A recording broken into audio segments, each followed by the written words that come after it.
For those of you who are not familiar with Saskatchewan Council for International Cooperation, our mandate is to encourage people to act on their desire to make the world a better place.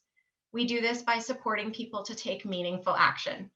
We provide education about global issues such as poverty and greed, human rights, gender equality, and the climate crisis.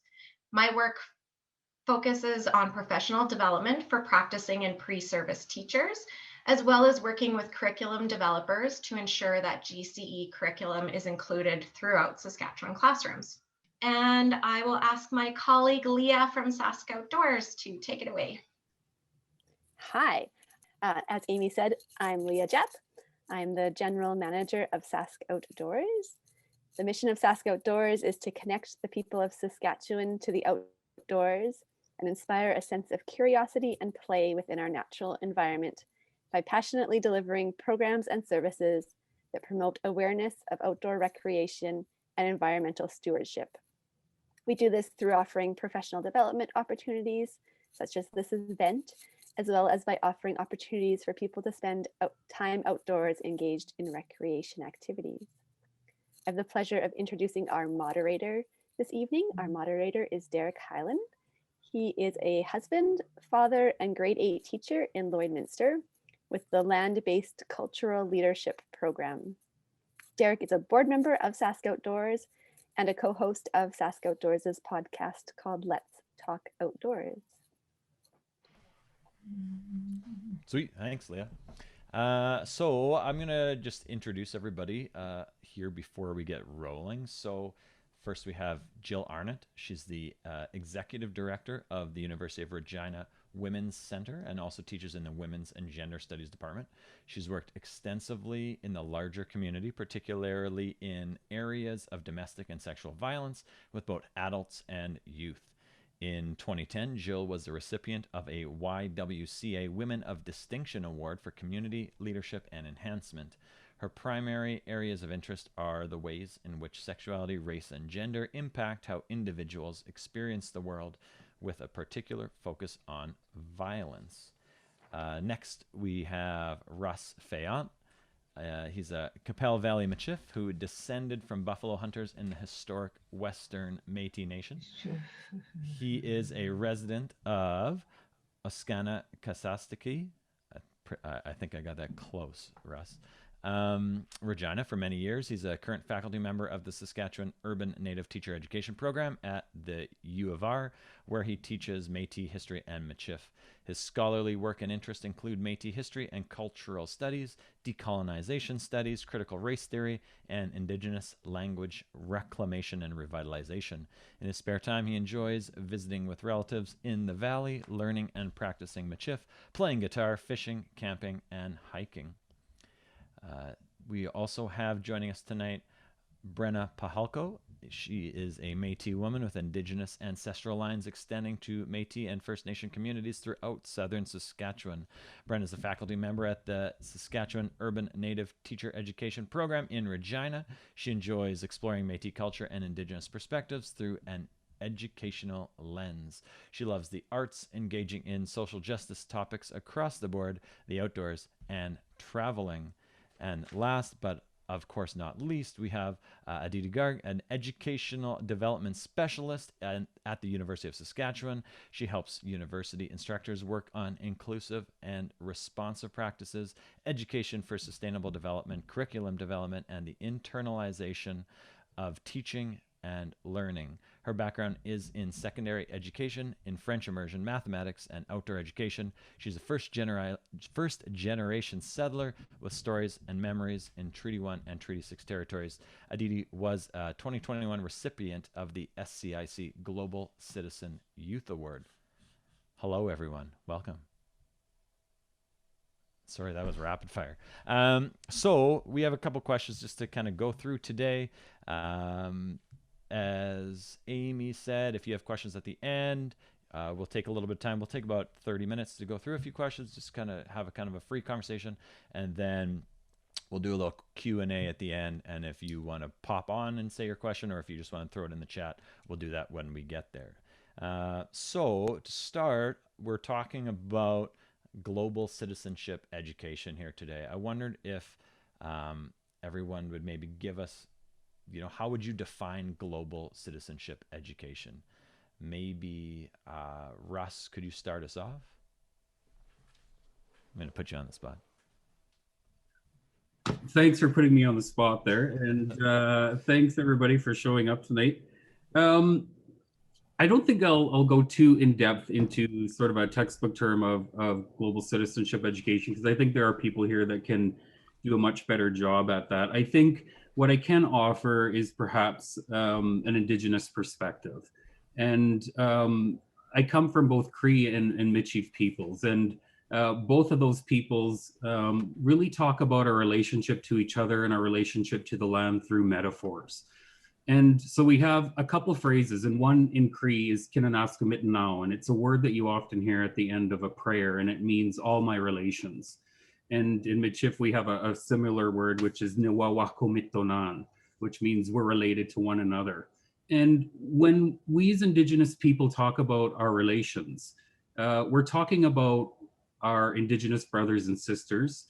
We're talking about global humanity, but we're also talking about our plant and animal relations. And if you're familiar with the Anishinaabe creation story of Turtle Island, I won't retell the entire story here, but the gist of the story is that humanity is saved by a muskrat.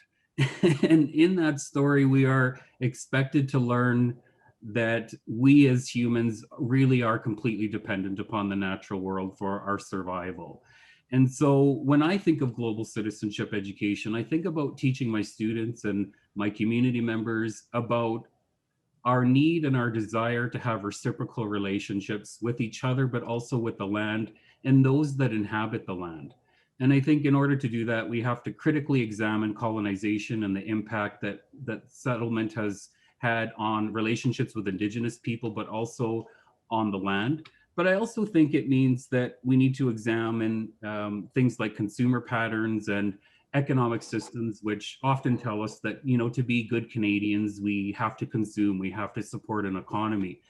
And while I don't disagree with that, I also think that global citizenship education has to teach us that there are economic systems that allow us to have respect for the land, respect for each other, and respect for the creatures of the land.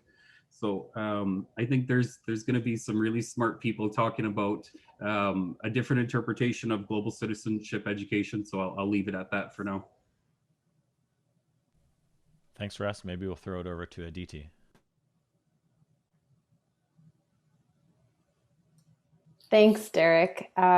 I appreciate the opportunity to share with this group, and thank you to everyone who's come to make time this evening. I know there's so many webinars and series happening, so that you chose this one means a lot. Thanks for showing up.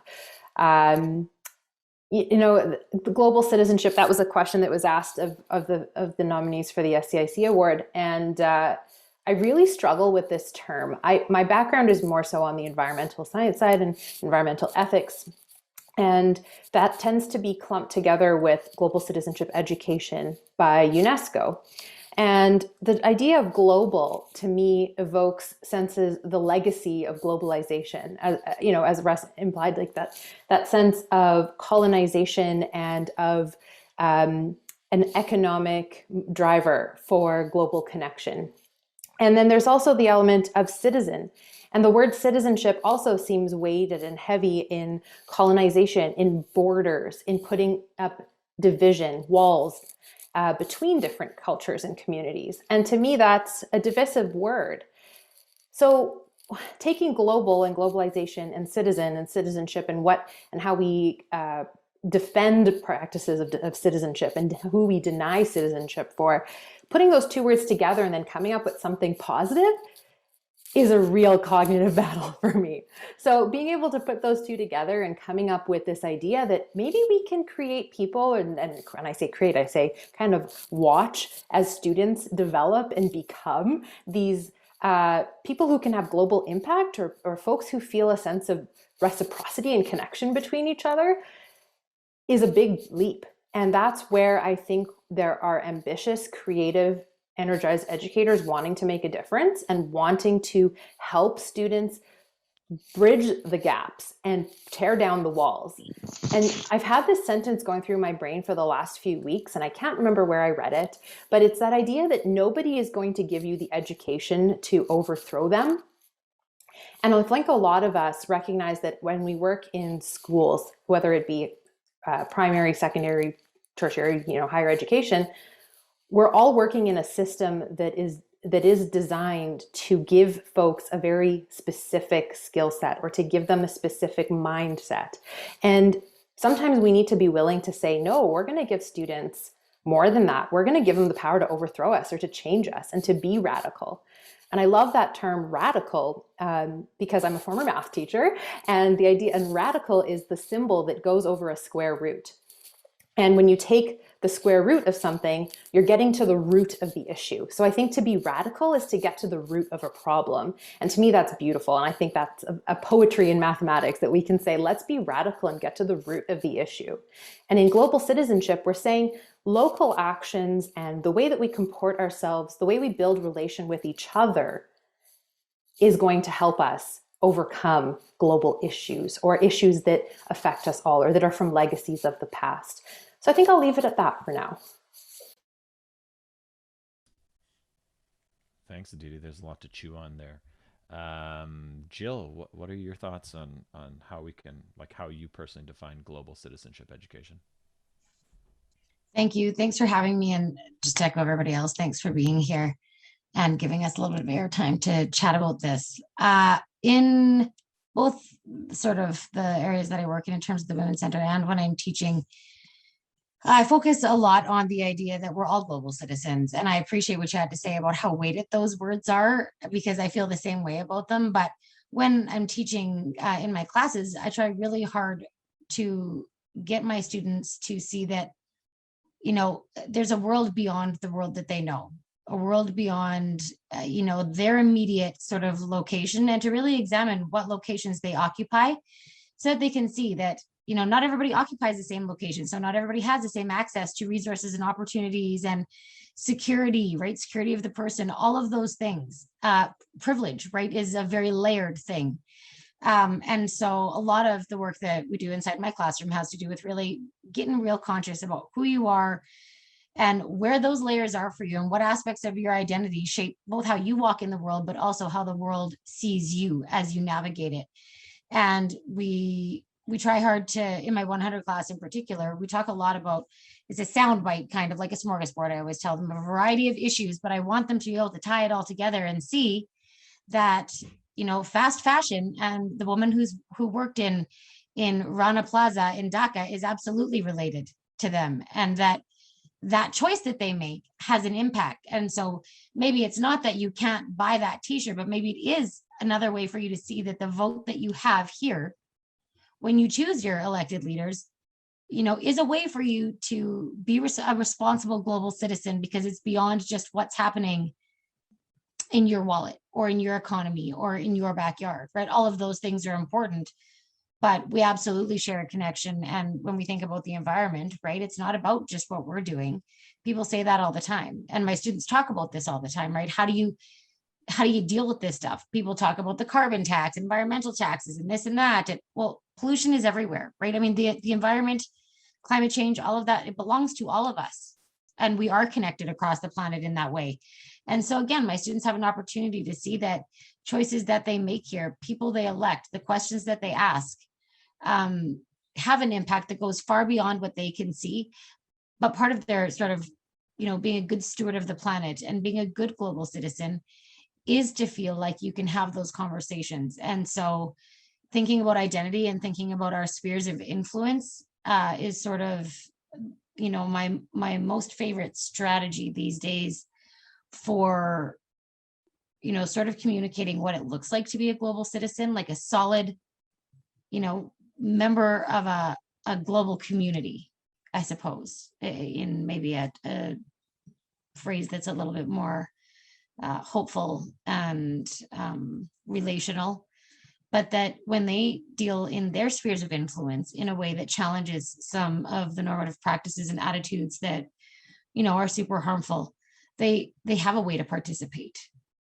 even though they might not have seen that, right? They might not see the power of their own individual actions all the time, but that it's there and they can use them, and that changes what their role is in their global community.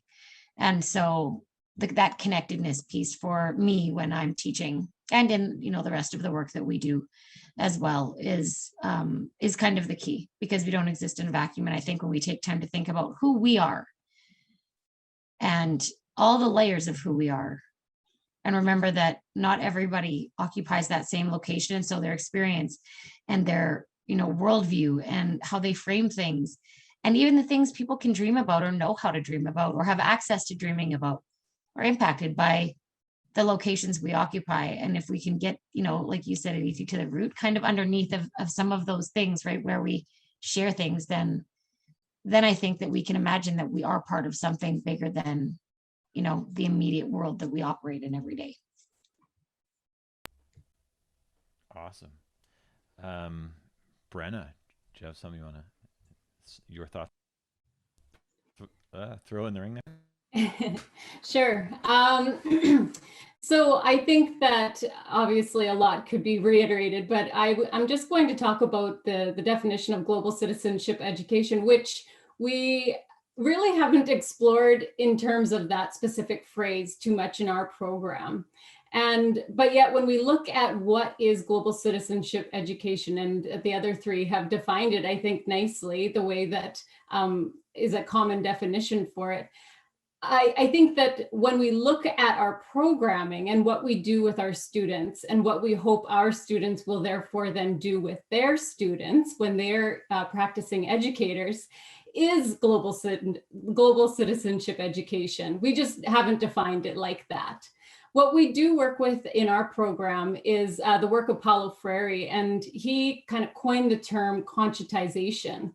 And essentially, his belief was that you link knowledge to action, which is what we want our students to do and what we want our students to teach their students to do. And so through this process of conscientization, it's about becoming aware of something, posing some resistance to what you've become aware of, and then looking at transformative action. And through that, I think they develop an understanding that they are part of a bigger picture. And as the others have alluded to, that other worldviews and perspectives and historical interactions, all of that comes into play. And they're able to work for a better future, a future that they want to be a part of and have a legacy in, I guess. I'll leave it at that.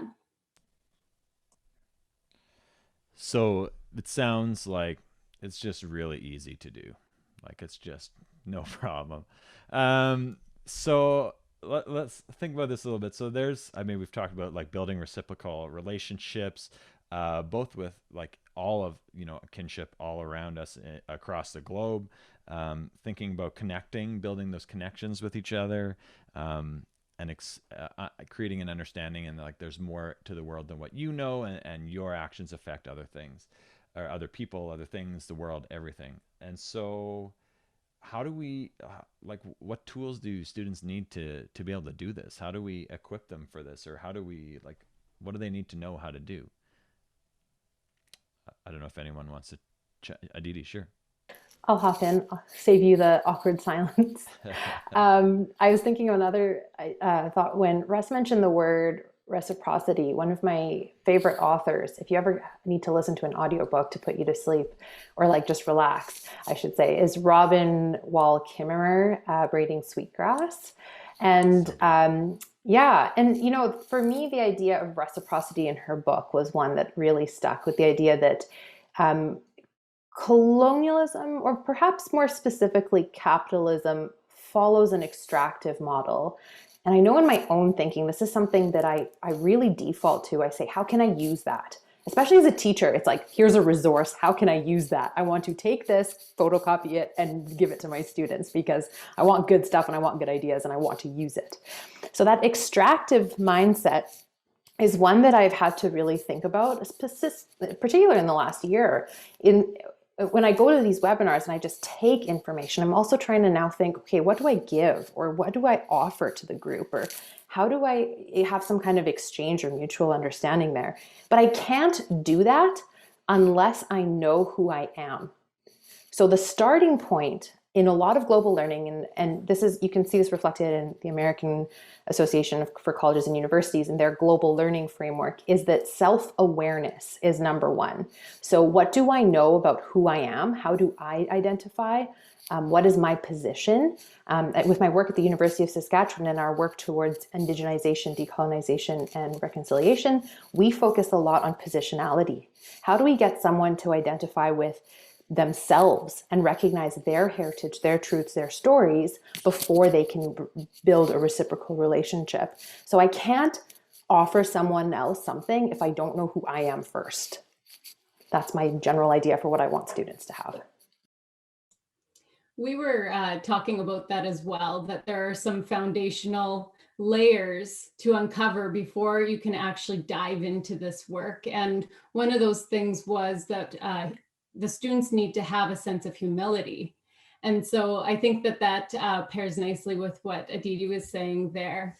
And that's just that they are willing to understand that in that process of being self-aware, that they have maybe oppressed others or have made errors, and but the objective is not to sit and wallow in that, but to actually move beyond that. And I think you have to have humility in order to do that.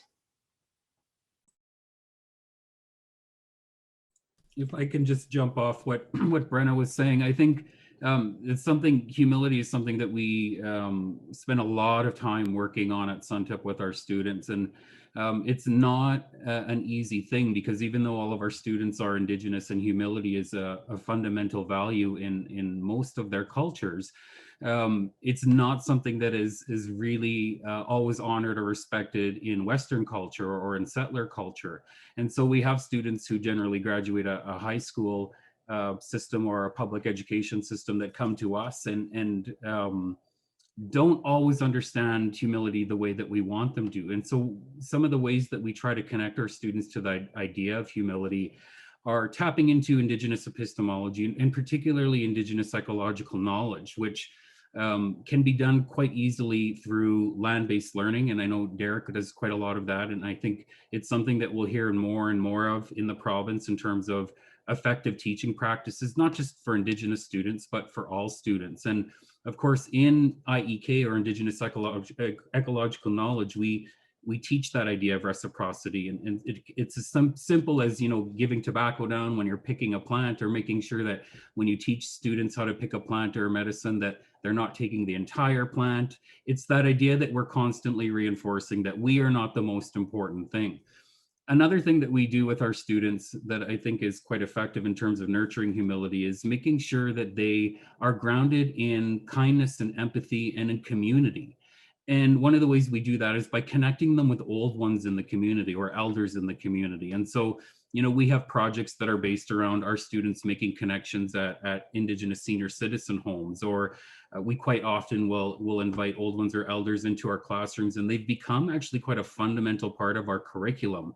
And it's that idea when we bring them in to be able to model to our students that even though we work at a university, these people that we're bringing in actually know a hell of a lot more than we do. And so in that sense, we're trying to model for them that sense of humility. And we hope that by the time they graduate, they have a sense of how to then instill that in their students, and how to develop reciprocity, both with the outlying community, but also, with our plants and our animals as our relations.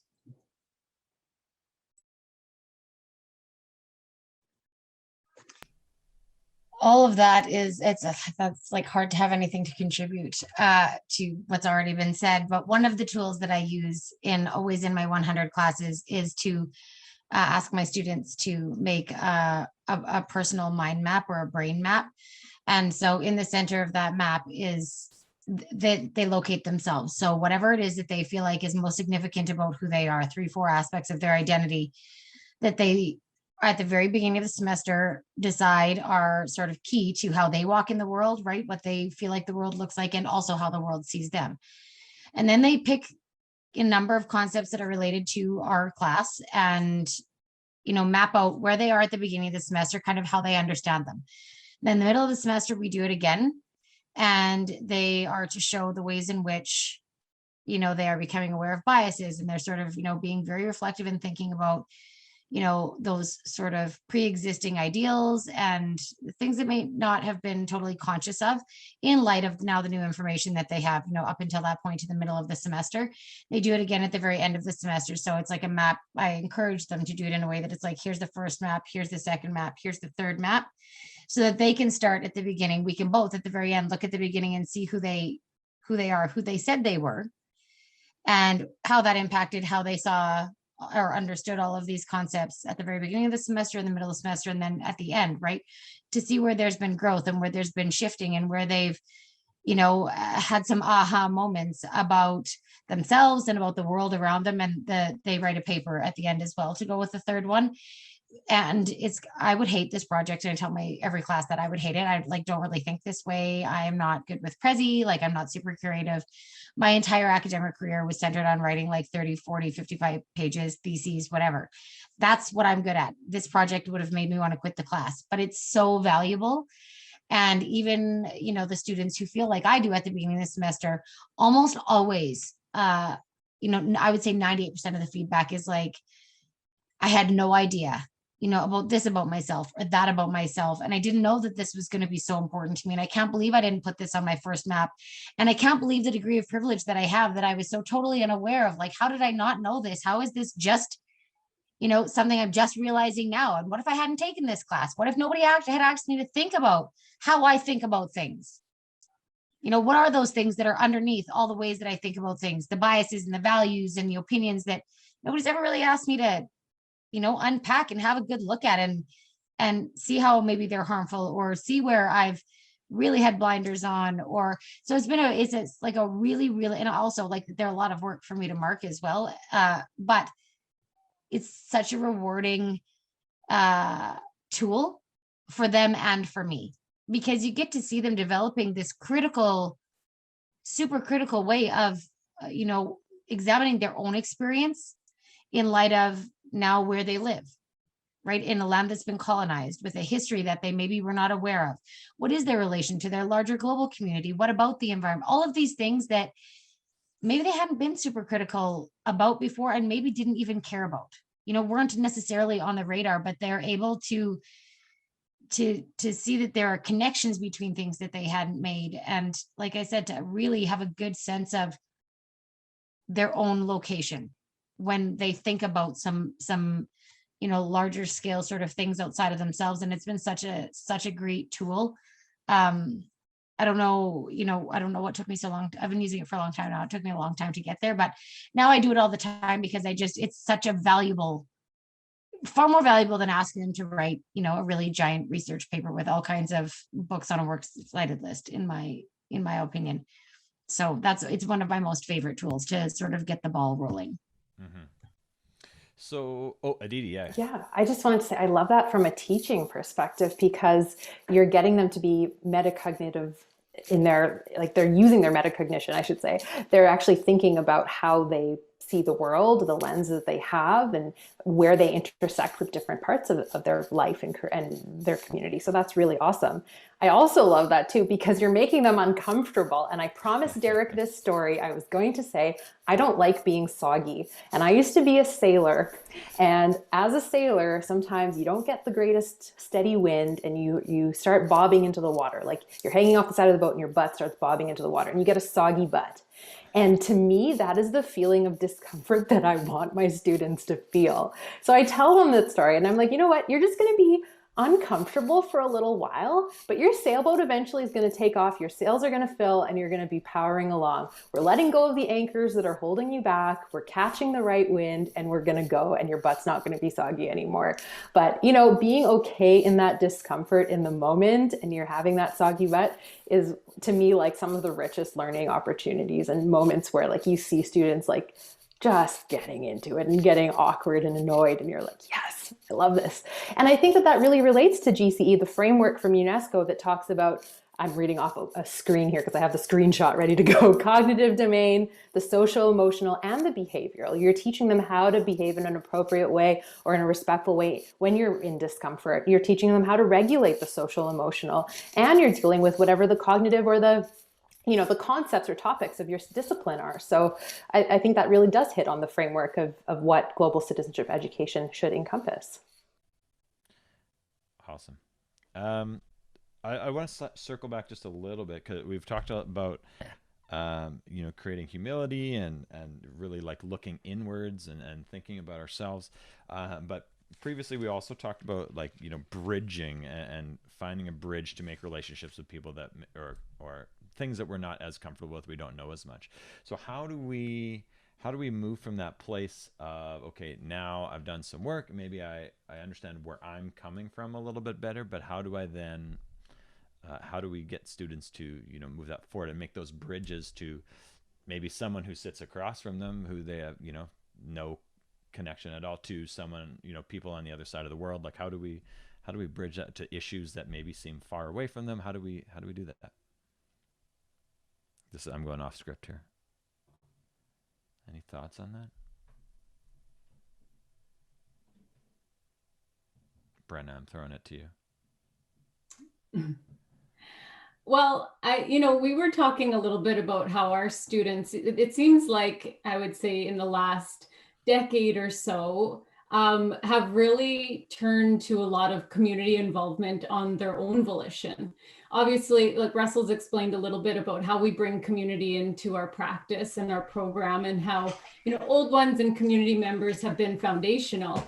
But this has really turned students into seeing opportunities within the larger community, even beyond SUNTEP and beyond the university, but into Regina or into maybe their home communities, and figuring out what kind of service leadership they can take on themselves. And so I think that if you're giving them the tools and laying out the foundation within the instruction that you're giving them, that it inspires students enough to make those bridges themselves in the path that they are most passionate about.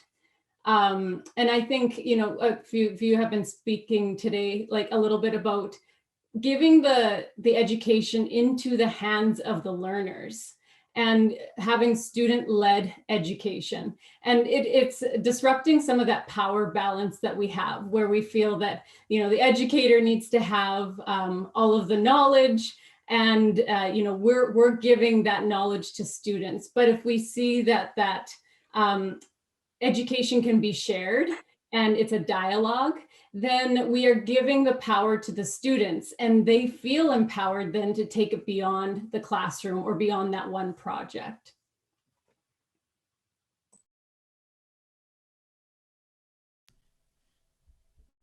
Awesome. Yeah. In my again, my 100, because it's the broadest sort of class that we have. So we talk about like gender norms, we talk about race and colonization, we talk about violence, we talk about activism, we talk about education and work, right? Some of it is very, there's examples that are very local and very specific. And sometimes they are, like I said before, we just talked the other day about the Rana Plaza in Dhaka. And it's a lot at the first for almost the entire semester. And often my students feel overwhelmed. We talk a lot about what that is like to be somebody who is what I call somebody who is a dive deeper instead of a surface dweller.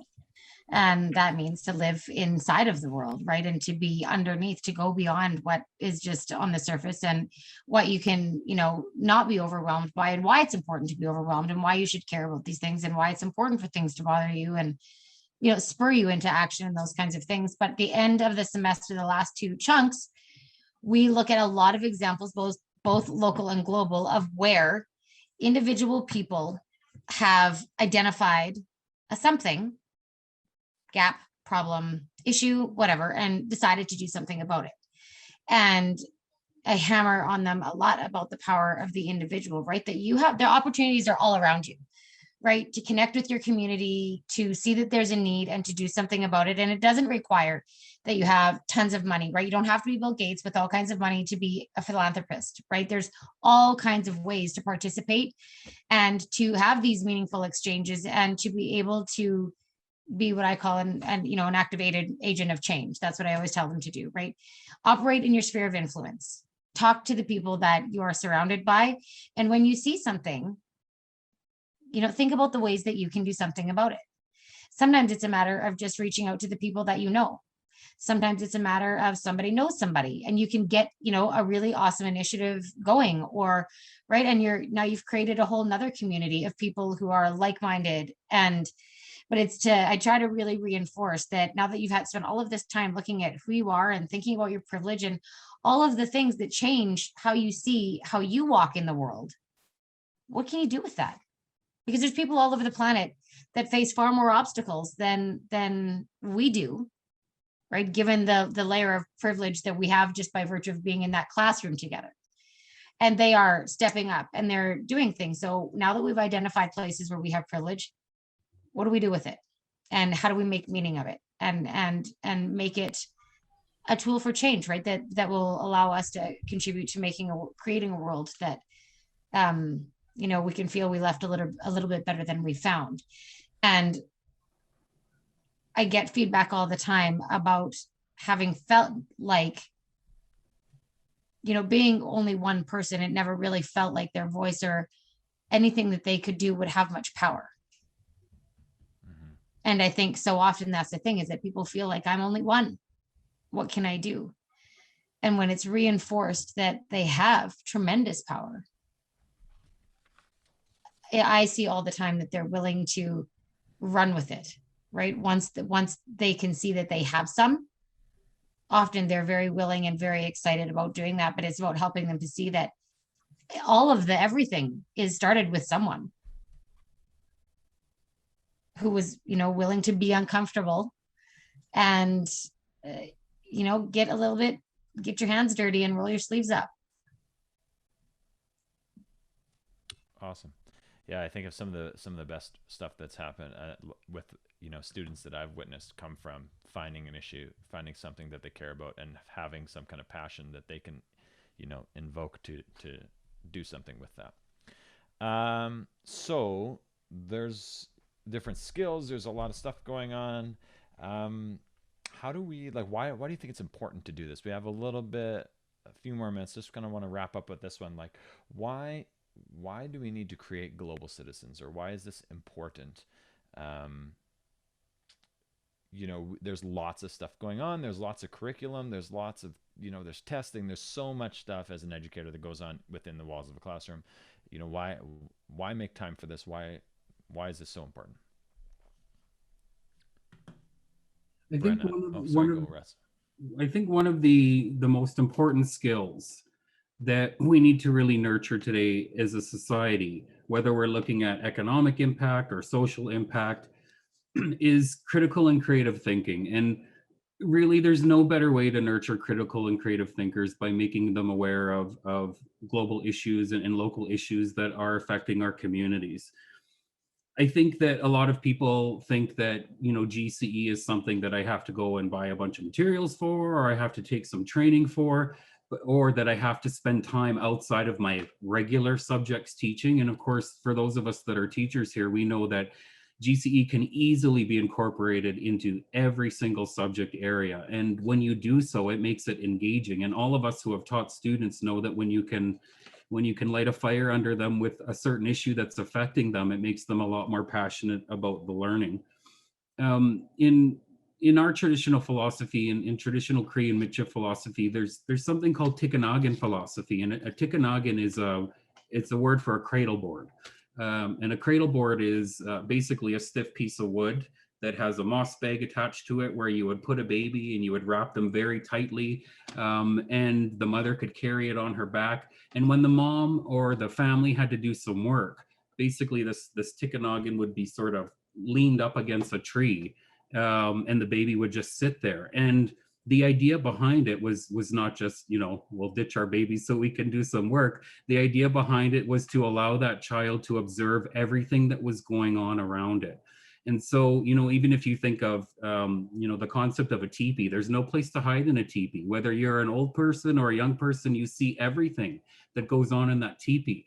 And there's not a sense in Indigenous child rearing that we need to hide away from difficult issues, that children can't be exposed to those issues. In fact, we believe that they're better prepared to handle those issues if they learn about them from a younger age. And it's not about scaring kids, and it's not about, teaching them real sort of graphic things. But I think that we often think, 8-year-olds can't handle talking about residential schools. In fact, 8-year-olds are some of the most capable people I know when it comes to talking about residential schools. So I think we need to be brave to incorporate it into all subject areas, and not be afraid to start young talking about some of these issues. I think that, we hear about reconciliation a lot today, and of course we are in an era of reconciliation, and reconciliation demands that all people play their part, and that means kids. And I think we want to shield kids and say that they can't make an effort, but I've seen some amazing efforts by children across this country to both empathize with issues affecting Indigenous people, but more so to take action. One of the names I think of is Autumn Pelche, who's a young Anishinaabe woman who started at a very young age. I see some people nodding, so they know her story. And she became a water warrior from like the age of 7, and she's spoken at the United Nations. And, nothing was shielded from Autumn Pelche. Her cookum taught her from a very young age, this is what's happening to our waters. And you have a responsibility as somebody who will inherit this planet to do something about it. So I think kids can have tremendous agency, and I think that we need to find ways to, stop hiding these difficult issues from our kids. And I think, for those of us that wonder if I need extra training or extra resources, all you really need is the exposure. And one of the really great things about, Gen Z, if we call them that, it's us as teachers that have to catch up to them in their technological prowess. They're already connected to so many different global issues and global peoples. And I think one of our jobs as teachers is to sort of harness that. And I loved what Jill was saying about individual agency and looking at how you can make a change in your community. Because I think some of the harnessing that needs to be done with that generation is to say, it's great that you're connected and that you know what's happening across the world. But there are things happening in your very own community that you can take agency over in the same way that Autumn Pelche did in her traditional territory.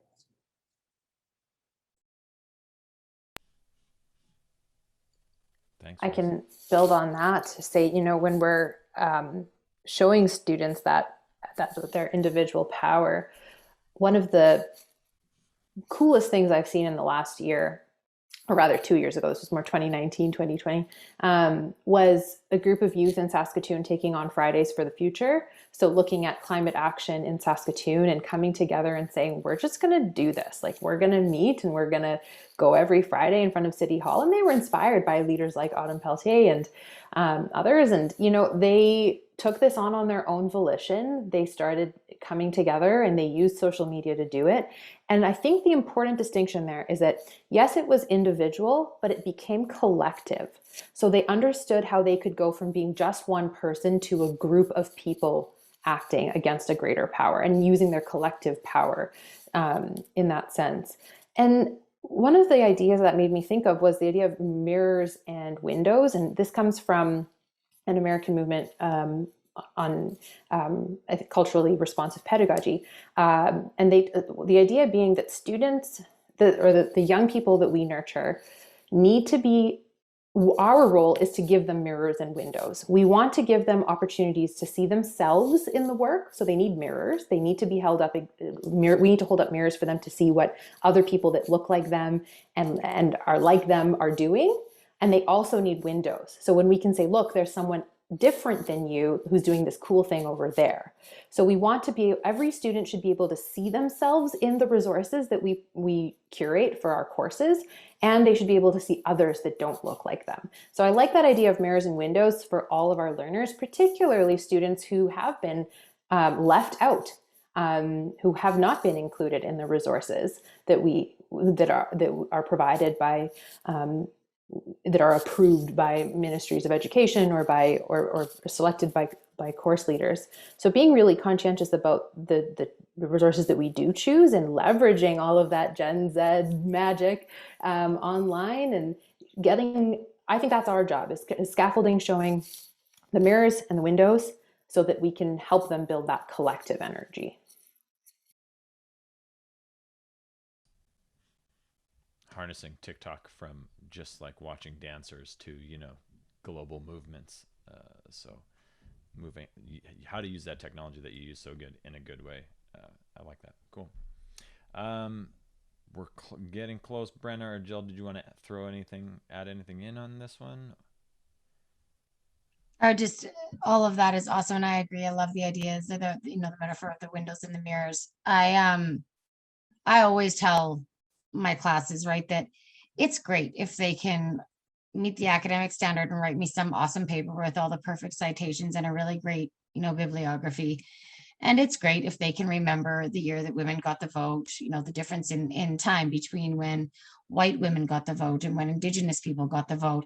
Those are things I think are important. And I would like them to retain that information because this is about who they are and where they live and those kinds of things. But that really what's most important to me when they leave my classroom, and I start the semester by saying it and I end it always by saying that I hope, that when my hope for you when you leave this classroom is that you will go out into the world and look at it with different eyes than when you walked in. Because I hope we'll have opened up some pathways. And knowledge is not great if all it does is sit on a shelf in a library or an institution. Right? Knowledge is doing what it was meant to do when a student is able to take it with them, take it into themselves, and then take it with them out of your classroom and into the world. And so when I think about, global citizenship education, and that's for me what is at the crux of it, is that this is going to be something that they take with them out into the world that they live in. Because we talk about culture and we talk about society, and I tell my students all the time, we're it. We are society. We're culture. If we want it to be different, if we want a cultural attitudinal change where, sexual assault is concerned, it's us. It's us. We're the culture. We're the society. That's how it changes. It starts with you. It starts with me. And that's what everything we're learning is about inside these walls. It is about you being able to go out and do something meaningful with it. And I try to be mindful of that even, when we're talking about theory or reading things that maybe aren't so, exciting, or, maybe don't elicit the same kind of passion as when you're, talking about sexual assault or talking about, violence, gendered violence, or, environmental activism or whatever, right? Talking about Julia Butterfly sitting in a tree is maybe better than reading about the history of the modern fact, for example. But if we can, for me, it's always about being mindful of that. Like, what is it that I'm wanting them to take away from here? And I want them to take it in and take it out. And that helps us to keep our conversation going, right? Where they're learning from me, I'm learning from them. And it's more meaningful than just the midterm exam and the multiple choice questions, right? That there's a bigger purpose to what we're doing in this classroom. And so that is, sort of, even when it's tough, where I try to operate from. Cool. I just had one thought that I wondered about real quick. I'll just throw this out to somebody, maybe not to everybody, but have you seen big changes in students after kind of using this sort of approach to teaching? Are there any, what would be the biggest change or the best change that you've seen in students? Brenna, you didn't get to talk last time. Do you want to throw in this time? Sure. So, I think I made an adjustment in one of my courses fairly early on when I started teaching at SunTep. And it kind of goes back to putting the learning in the students' hands. And so one of the things that I adjusted it's called ECCU, but essentially it's a social justice cross-cultural based class. And it's with the fourth year students. And I created the semester so that it revolved around one issue that they were most interested in. And they were allowed to move through basically a series of tasks that made them feel that they were not an expert necessarily, because how can you become an expert in 4 months, but at least that they felt more knowledgeable in this one issue, a social justice issue. And at the end of the semester, they do a presentation that's in a more public forum on this issue. And what the final task of the semester is to put that issue into the curriculum for young learners. So we can talk about all these really big social justice issues with adults, but how do we get young learners then integrated in this conversation? And where in the curriculum can we connect this? And so what I started seeing was, after they saw that this one issue can connect, then they go into their internships and become teachers. And I'm hearing all about how they are finding ways that all these other issues can connect. And I'm talking, this is in kindergarten, grade 1, grade 2, grade 3. I think a lot of people, teachers maybe feel that global citizenship education or social justice education belongs in like the older years, right? Grade 6, 7, 8, or into high school. But the students that I've taught, and what excites me the most, is that they're finding ways that this connects with 6-year-olds and 7-year-olds. And as Russell had said before, is, we find that these young learners are some of the best to take on these issues. And imagine what the world will look like when they have, done K-8 and into their high school, thinking this way, because the teachers are allowing them to think this way. Yeah. Awesome. Cool. Thank you. Well, we are close, and I want to be mindful of everyone's time. So I want to just say a huge thank you to Russ and Brenna and Aditi and Jill for joining us tonight, and everybody else who came and joined us tonight. And I'm going to throw it back over to Leah to wrap things up. I wanted to say thank you to Derek for moderating our panel this evening. Amy and I had a little bit of side chatting, saying how wonderfully knowledgeable and articulate you all were. And we very much appreciated sharing your ideas, and hope that we can connect and collaborate with you more in the future. Thank you everyone who attended and participated, and enjoy the rest of your evening.